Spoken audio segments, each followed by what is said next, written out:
Hello friends, आज नेताजी के जन्मदिन के अवसर पे हमारे तरफ से उनके याद में एक छोटी सी वीडियो उनके लाइफ के ऊपर। इस वीडियो में हम उनके लाइफ के कुछ महत्वपूर्ण घटनाओं को आपके सामने रखने की कोशिश करेंगे। हमारे इस एफर्ट के लिए आप हमारे चैनल को सब्सक्राइब और लाइक करें और अपने फ्रेंड्स के बीच में शेयर जरूर करें। हम सब जानते हैं 23 जनवरी 1897 को उनका जन्म कटक के उड़ीसा में हुआ था। उनके पिता का नाम जानकीनाथ बोस और माता का नाम पार्वती देवी था। उनके फैमिली में कुल 14 भाई बहन थे, जिनमें से 6 बहन और 7 भाई थे। नेताजी अपने माता पिता के 9वें संतान थे। नेताजी ने अपनी schooling Protestant European school of Cuttack से किया था। नेताजी एक इंटेलिजेंट स्टूडेंट थे और वो मैट्रिकुलेशन एग्ज़ाम में ऑल ओवर सेकेंड पोजीशन पे थे। उसके बाद उन्होंने एडमिशन लिया प्रेसिडेंसी कॉलेज ऑफ कलकत्ता में। जब वो कॉलेज में थे तो वहाँ पे उनके साथ एक रोचक घटना हुई। सन 1916 में उनके जो हिस्ट्री के प्रोफेसर थे E.F. ऑयटन के इस बिहेवियर से नेताजी हमेशा ही नाखुश रहते थे और एक दिन नेताजी अपने ग्रुप के साथ E.F. ऑयटन से मतभेड़ कर बैठे। उस मुठभेड़ के बाद नेताजी के ऊपर इन्वेस्टिगेशन बैठा, जिसमें नेताजी के खिलाफ सारा सबूत आया और नेताजी को कॉलेज से बर्खास्त कर दिया गया। पर नेताजी के फेवर में बहुत सारे प्रोटेस्ट होने चालू हो गए कॉलेज में, जिसे देखते हुए कॉलेज वालों ने ये फैसला किया कि नेताजी अपने ग्रेजुएशन अलग कॉलेज से करें। जिसके बाद उन्होंने स्कॉटिश चर्च कॉलेज से अपनी ग्रेजुएशन फिलॉसफी में कंप्लीट की। उसके बाद उन्होंने अपने पिता के सहमति से इंग्लैंड में जाकर ICS की, जो इंडियन सिविल सर्विस का एग्ज़ाम है, उसकी तैयारी की। और नेताजी 1920 के इंडियन सिविल सर्विसेज के एग्ज़ाम को फर्स्ट अटेम्प्ट में ही क्रैक किया और ऑल ओवर 4th रैंक हासिल किया। ये एक बहुत बड़ी बात थी कि अंग्रेज़ों के बीच एक भारतीय लड़का 4th रैंक हासिल करे। कॉलेज के ही दिनों से उनके अंदर एक देश प्रेम की भावना जाग उठी थी, इसलिए उन्होंने ICS की पद को इस्तीफा देकर अपने बड़े भाई शरद चंद्र बोस के साथ देश कल्याण में जुट गए। इंग्लैंड से लौटने के बाद उनको सबसे पहली सलाह उनके भाई ने यह दी कि आप सबसे पहले रविंद्रनाथ टैगोर से मिले। फिर वो जब रविंद्रनाथ टैगोर से मिले तो रविंद्रनाथ टैगोर ने उन्हें कहा कि अगर आप बड़े स्तर पे कोई काम करना चाहते हैं तो गांधी जी से मिले, क्योंकि वो उस समय बहुत प्रचलित थे। वो सबसे पहली बार 1920 में गांधी जी से असहयोग आंदोलन में मिले और असहयोग आंदोलन में काफ़ी बढ़ चढ़कर हिस्सा लिया। जिस समय असहयोग आंदोलन अपने पूर्ण चरम सीमा पे था, उस समय 5 फरवरी 1922 को चौरा चौरी कांड हुआ और एक सप्ताह के बाद गांधी जी को जब इस घटना के बारे में पता चला तो गांधी जी ने तत्कालीन ही असहयोग आंदोलन को रोक दिया। इस समय ही पहली बार नेताजी और गांधी जी के विचारों में भेद प्रकट हुआ।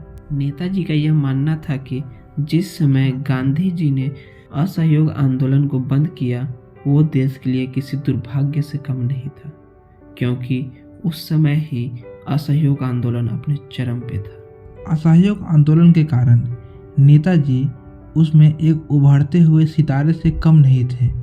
इस चीज़ को देखते हुए अंग्रेज़ों ने उन्हें असहयोग आंदोलन के बंद होते ही गिरफ्तार कर लिया और सबसे पहली बार उन्हें 6 महीने के लिए जेल में बंद कर दिया।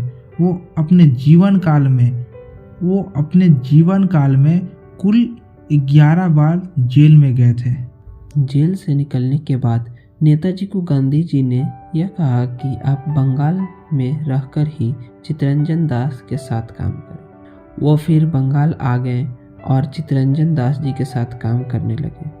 वो काम करने के साथ ही फॉरवर्ड नामक एक अखबार में एडिटर का काम भी करने लगे और वह 26 साल के उम्र में ही ऑल इंडिया यूथ कांग्रेस के प्रेसिडेंट बने और उसके अगले साल और अगले साल चित्तरंजन दास को कोलकाता कॉरपोरेशन मेयर बनने का मौका मिला और नेताजी को चीफ एग्जीक्यूटिव ऑफिसर बनने का मौका मिला। उसी समय नेताजी, चित्तरंजन दास और 3 लोगों ने मिलकर 1923 में स्वराज पार्टी का गठन किया और इस पार्टी ने चुनाव लड़ा विधान परिषद का और 101 सीटों में से 42 सीट पर स्वराज पार्टी ने जीत हासिल। 1925 में चित्तरंजन दास की मृत्यु के बाद स्वराज पार्टी को इलीगल घोषित कर दिया गया और उसके बाद इस पार्टी के सदस्यों को पकड़कर जेल में डाला जाने लगा। उसमें नेताजी को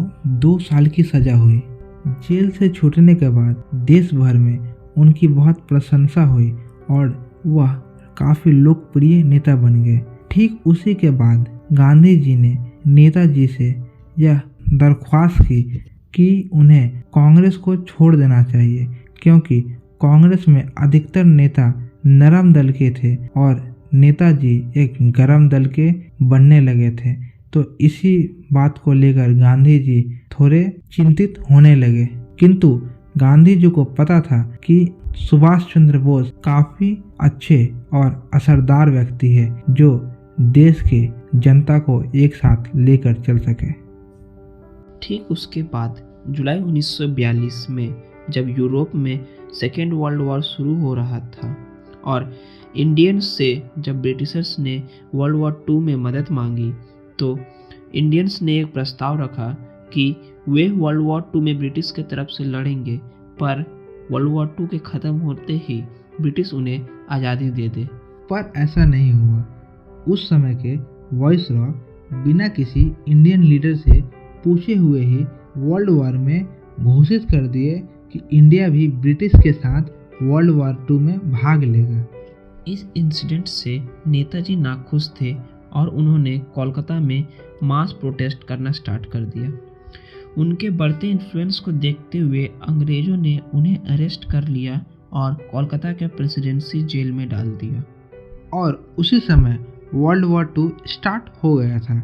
अलाइड की तरफ से ब्रिटिश और एक्सेस की तरफ से जर्मनी आमने सामने वर्ल्ड वॉर 2 लड़ रहा था। जेल में रहते हुए नेताजी ने समझा कि जर्मनी और इंडिया का दुश्मन एक ही है, ब्रिटिश, और वो कहते हैं ना कि दुश्मन का दुश्मन अपना दोस्त होता है।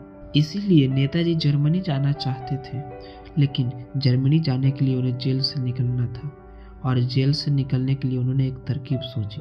नेताजी को अच्छे तरीक़ा से मालूम था कि अंग्रेज उन्हें जेल में कभी मरने नहीं देंगे। इसके लिए वह जेल के अंदर ही भूख हड़ताल पे चले गए और यह एक उनकी सोची समझी साजिश थी कि भूख हड़ताल के तहत उनका तबीयत खराब हो। और योजना के अनुसार नेताजी की तबीयत खराब हुई और अंग्रेज इससे काफ़ी परेशान हो गए, क्योंकि अंग्रेज़ों को अच्छे तरीक़े से यह आभास था कि अगर नेताजी को जेल में कुछ भी हुआ तो पूरे देश भर में दंगा और क्रांति का माहौल बन जाएगा। तभी उनकी तबीयत को देखते हुए कलकत्ता के गवर्नर उन्हें जेल से निकालकर उनके घर में ही उन्हें नज़रबंद कर देते हैं। गवर्नर का ये प्लान था कि नेताजी जैसे ही स्वस्थ होंगे उन्हें वापस से गिरफ्तार कर लिया जाएगा, लेकिन नेताजी चालाक थे। अंग्रेज़ों ने उनके घर के बाहर सीआईडी तैनात कर दिया और उनको घर में भी अनेक जासूस रख दिए, पर नेताजी ने अंग्रेज़ों के सारे सोच पे पानी फेर दिया। नेताजी जेल से निकलने के साथ ही जर्मनी जाने की तैयारी शुरू कर दिए थे। उन्होंने अपनी दाढ़ी बढ़ाई और निकलने से कुछ दिन पहले तक अपने घर वालों से भी मिलना जुलना छोड़ दिया था। सारी तैयारी करने के बाद नेताजी फॉरवर्ड ब्लॉक के लीडर मियां अकबर शाह के पास एक टेलीग्राम लिखे, जिसमें सिर्फ और सिर्फ रीच कलकत्ता ही लिखा हुआ था। उसके बाद नेताजी का प्लान पेशावर से काबुल होते हुए रसिया के रास्ते जर्मनी पहुंचने का था। मियां अकबर शाह उन समय नॉर्थ वेस्ट प्रोविंस में थे, जो आज के समय पाकिस्तान है, और नेताजी ने उन्हें इसलिए बुलाया था क्योंकि अफ़गानिस्तान के रास्ते के बारे में उन्हें पूरी नॉलेज थी। मियां अकबर शाह और सीसीस बोस, जो उनके भतीजे थे, उनके साथ मिलकर घर से निकलकर जर्मनी जाने का प्लान बनाया। 16 जनवरी 1941 रात 1:45 पर नेताजी ने द ग्रेट एस्केप को अंजाम दिया। उस रात नेताजी एक पठान की तरह वेश बनाकर शिशिर बोस के साथ अपनी वॉन्डरर कार से वहां से निकल गए। वहां से वे दोनों गोमोह रेलवे स्टेशन, जो आज के झारखंड में है, वहां पहुंचे और पेशावर जाने के लिए दिल्ली कालका मेल पकड़ी और वो पेशावर पहुंच गए। कोलकाता से पेशावर तक का उनका जर्नी को ही द ग्रेट एस्केप कहा जाता है।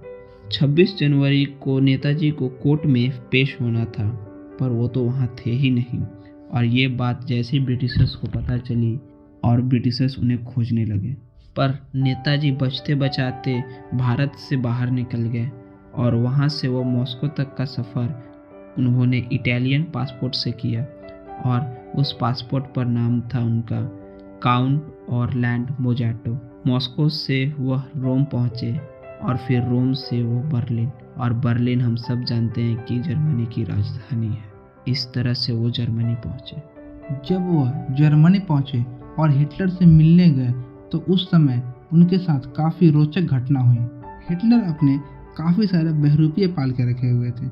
जिस वक्त नेताजी सुभाष चंद्र बोस हिटलर के दफ्तर में गए, उस वक्त नेताजी ने हिटलर के सारे बहरूपियों को पहचान लिया और इस चीज़ को देखते हुए हिटलर उनसे काफ़ी प्रभावित हुआ। जिस वक्त नेताजी ने हिटलर को पहचाना और हिटलर इससे काफ़ी प्रभावित हुआ, तो उस वक्त नेताजी ने हिटलर के सामने एक प्रस्ताव रखा कि आप जितना भी बंदी बने हुए सैनिक हैं जो हिंदुस्तान के हैं, उन्हें आप रिहा कर दीजिए। हिटलर ने नेताजी के इस प्रस्ताव को स्वीकार किया और फिर हिटलर नेताजी को सजेस्ट करते हैं कि वह जापान से मदद मांगे, क्योंकि जापान भारत के पास भी है और ब्रिटिश के खिलाफ भी है।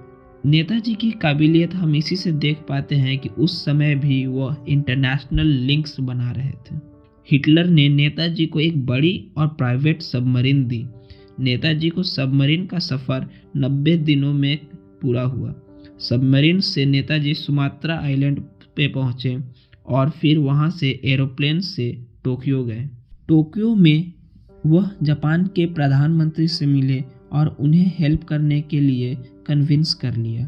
और जब जापान ने सिंगापुर को जीता तो ब्रिटिशर्स के तरफ से लड़ रहे भारतीय सैनिक की तादाद जो 45,000 थी, उन सारे के सारे सैनिकों को जापानियों ने नेताजी को सौंप दिया। और वहाँ पे रास बिहारी बोस और नेताजी सुभाष चंद्र बोस दोनों मिलकर तैयार कर दी आज़ाद हिंद फौज। तभी जापान द्वितीय विश्व युद्ध में बर्मा को भी जीत चुका था और नेताजी बर्मा के रास्ते होते हुए भारत जाना चाहते थे। पर अचानक अमेरिका ने जापान के 2 शहरों पर एटॉमिक बम गिरा दिया, जिसके कारण जापान अब नेताजी के मदद करने की हालात में नहीं था।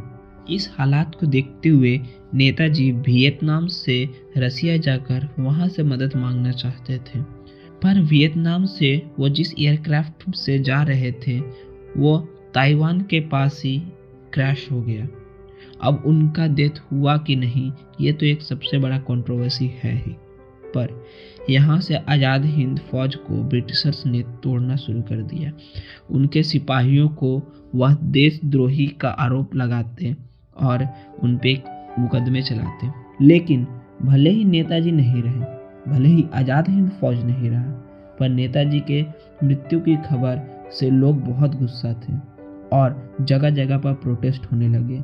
कहीं इंडियन नेवल फोर्सेस में प्रोटेस्ट होते, तो कभी इंडियन एयर फोर्सेस में और कभी इंडियन आर्मी फोर्सेस में प्रोटेस्ट होते। और उन्हीं प्रोटेस्ट जो नेताजी के इन्फ्लुएंस से हुए थे, वे देश को आज़ाद कराए थे। आज भी हम नेताजी का नाम गर्व से लेते हैं और उनके इस योगदान पे हमेशा ही अपना सर झुकाते हैं।